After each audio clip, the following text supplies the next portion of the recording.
आप सभी को ओम। हस्त मैथुन जैसी चीज जो हमारी आने वाली पीढ़ियों को अंदर से खोखला कर रही है, जो कहीं ना कहीं जब भी हमने कुछ सत्य संबंधित कुछ बात कही तब तब हमारी चीजों का विरोध हुआ है और उसमें कभी ग्लानि नहीं है हमें। क्योंकि बात यह है कि सत्य देर से समझ आता है, समय से पहले कभी नहीं।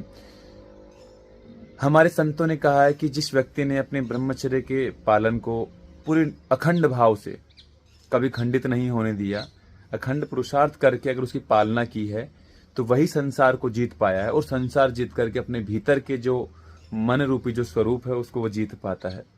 हमारी आज की पीढ़ियां बर्बाद है सिर्फ एक गलत आदत से। ना पढ़ाई में मन, ना करियर में कुछ करने की इच्छा, कमजोरी, थका थका, मानसिक तनाव, ये सब समस्याएं सिर्फ एक बड़ी गलत आदत की वजह से पैदा हो रही है। और अगर इस एक आदत को अगर आप बदल करके अपने जीवन में सही दृष्टिकोण से धारण करते हैं कि मनुष्य के शरीर में जो वीर्य, जिसको हम शुक्र कहते हैं, जो सबसे मजबूत धातु है, जो कि एक बूंद जब बनती है तो उसमें कई दिन बनते, कई दिन लगते हैं। एक एक दिन आप अगर शरीर को साधते हो, तपस्या, योग, ध्यान, जो सेवार्थ, जो पुरुषार्थ, जो करियर बनाने के लिए जो भी कुछ आप अपने स्तर पे करते हो, उसके लिए आपकी स्पर्म वीर्य की बूंदें बहुत महत्वपूर्ण है। लेकिन 90 से 95% तक हम कह सकते हैं कि आज का नया यूथ सिर्फ एक इस गलत आदत की वजह से अपने जीवन को बर्बाद कर रहा है और बचाने का कोई तरीका नहीं है।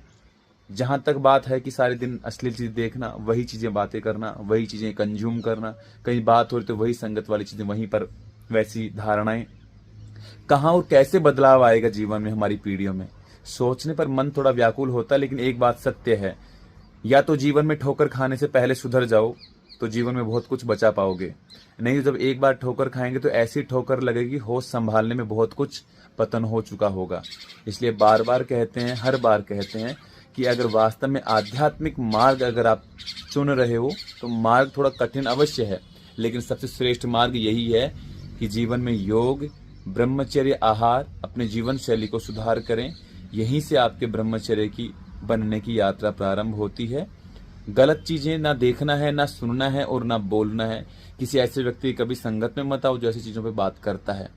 उस संगत को, उस ग्रुप को तत्क्षण तत्काल रूप से आप छोड़िएगा और कुछ ऐसे व्यक्तियों की संगत करना प्रारंभ कीजिए जो कहीं ना कहीं आध्यात्मिकता से जुड़े हों। क्योंकि जैसी संगत वैसी रंगत, जैसा अन्न वैसा मन, जैसी दृष्टि वैसी सृष्टि, ये सब चीजें हमारे साथ वैसे ही काम करेंगी। इसलिए पूर्णतः से विश्वास करिए, आध्यात्मिकता के मार्ग को चुनिए।